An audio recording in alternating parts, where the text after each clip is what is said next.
Friends, पिछले lecture से हम पढ़ रहे हैं कबीरदास जी के दोहे, जिसके अंतर्गत हमने इनके कुछ शीर्षक कर लिए हैं, जैसे कि गुरुदेव को अंग, सुमिरन को अंग और विरह को अंग। आज हम करेंगे पर्चा को अंग, जो कि हमारा चौथा शीर्षक है।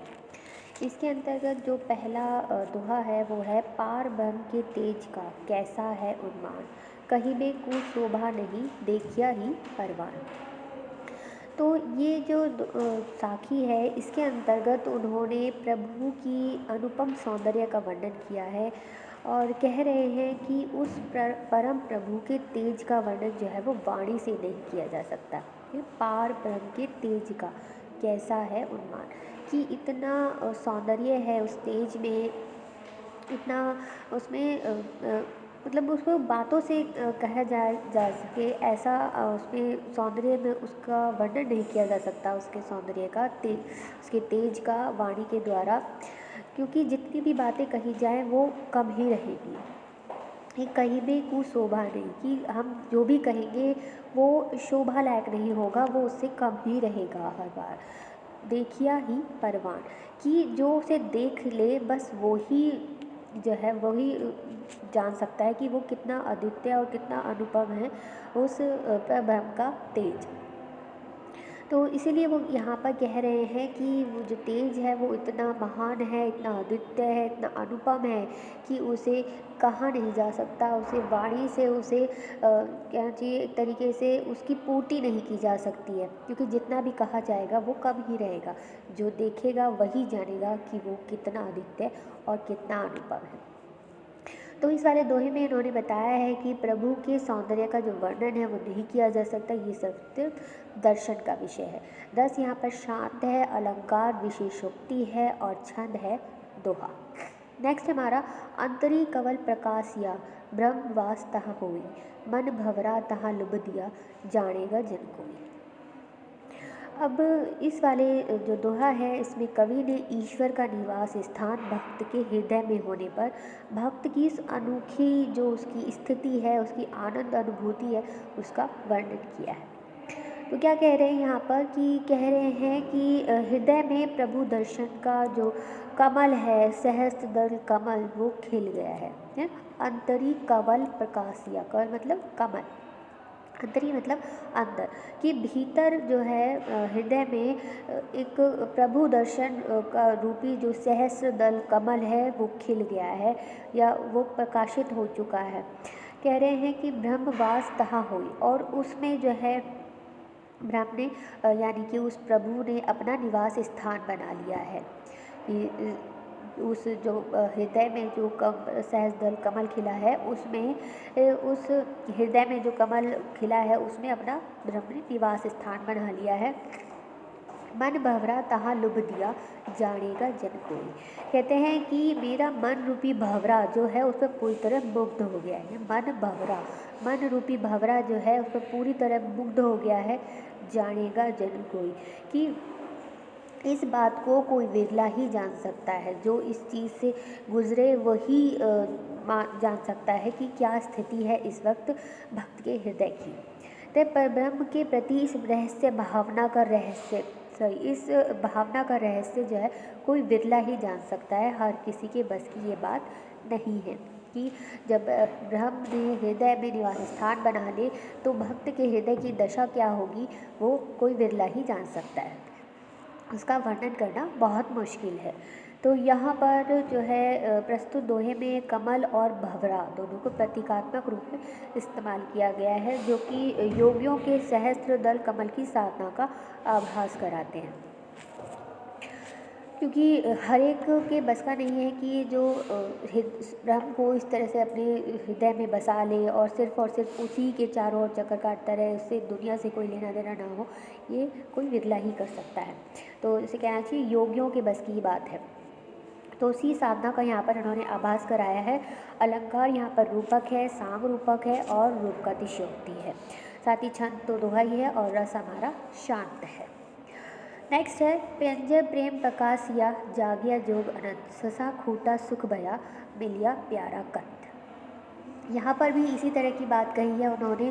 कह रहे हैं कि मेरे भीतर ईश्वर का साक्षात्कार हो गया, यानी कि हृदय में जो है वो ईश्वर का साक्षात्कार हो गया है, जिसके कारण हृदय में प्रेम का जो प्रकाश है वो अंदर ही अंदर छा गया है। ये चारों तरफ मेरे हृदय में चारों तरफ जो है वो प्रेम का प्रकाश जो है वो पूरी तरह से फैल गया है।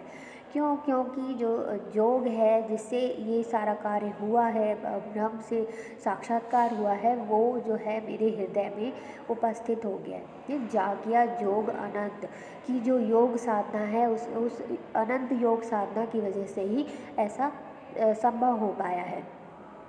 अब मैं जो हूँ उसमें अपना खूंटा गाड़ के बैठ गया हूँ और उसे मुझे सुख मिल रहा है, जिसके कारण मुझे मेरा प्यारा कंत उसे प्यारा कंत का मतलब विशेषतः पति होता है, लेकिन यहाँ पर उन्होंने अपने ब्रह्म को, अपने जो ईश्वर है उसको यहाँ पर संबोधित किया है कि मुझे मेरा प्यारा पति, या कहना चाहिए कि प्रियतम मिल गया है, इसलिए अब मैं यहाँ से कहीं नहीं जाऊँगा, यही मेरा सुख है।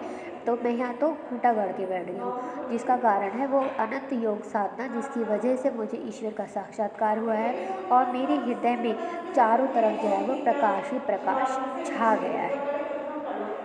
तो यहाँ पर ईश्वर से साक्षात्कार होते ही जीवात्मा जो है वो पवित्र, निर्मल और विलक्षण हो जाती है, और साथ ही जो है सिर्फ ईश्वर में ही साथ जो एक तरह से सुख जो है वो वही दिखाई देता है, कहीं और सुख की अनुभूति नहीं होती, ऐसा यहाँ पे बताया गया है।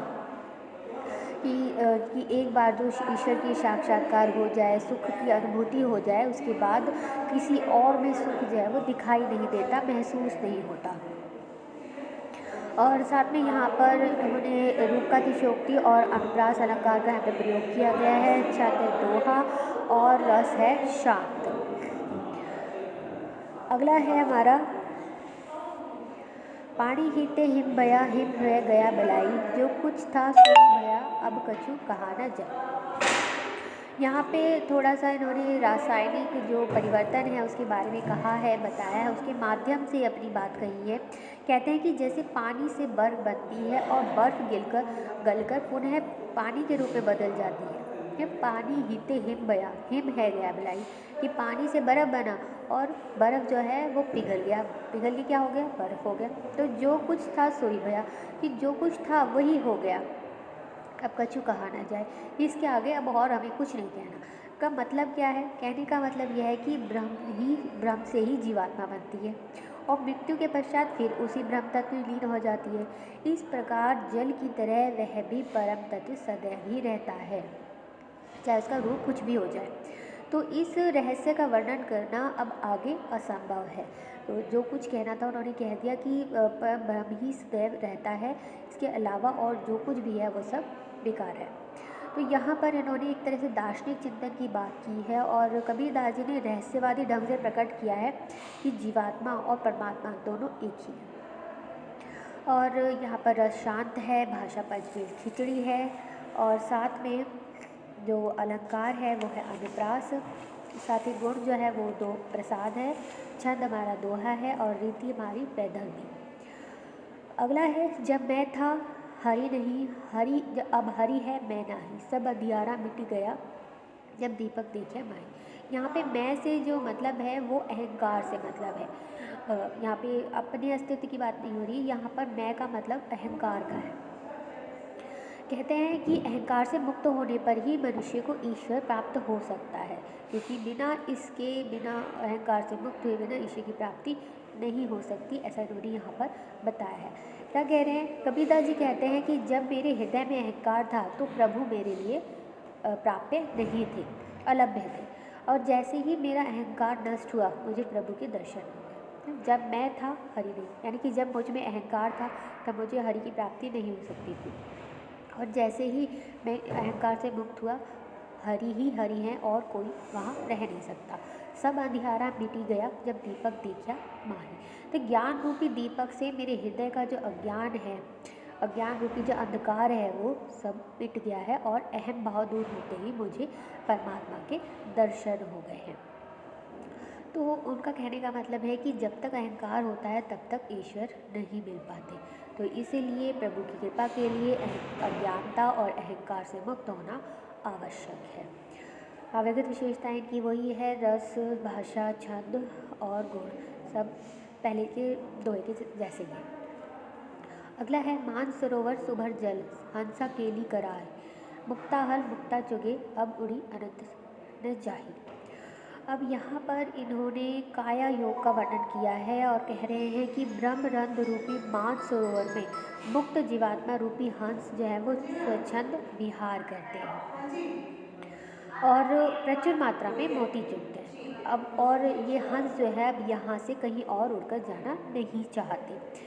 कहने का मतलब क्या है कि कुंडलियों के जागृत होने पर और ब्रह्मरंध्र में उपस्थित होने पर जीवात्मा जो है वो मुक्ति को प्राप्त हो जाती है और तब उसे परमात्मा रूपी परमानंद रूपी मोती की प्राप्ति होती है और उन मुक्ति की दशा में वो फिर आवागमन के चक्र से छूट जाता है, अर्थात से मुक्ति मिल जाती है। कहने का मतलब यह है कि जब एक बार जीवात्मा को उस परम तत्व का ज्ञान हो जाता है तो फिर वो उस आनंद रूपी मोती को छोड़कर कहीं और जाना नहीं चाहता है। तो यहाँ पर भी काव्यगत विशेषताएं वैसी ही हैं। अगला देखते हैं, कबीर कमल प्रकाश या उगया निर्मल सूर, निस अंधियारी मिट गई बागे अनंत नूर। तो यहाँ पर कबीरदास जी कहते हैं कि ज्ञान के निर्मल सूर्योदय से सहस्त्र दल कमल विकसित हो गया है।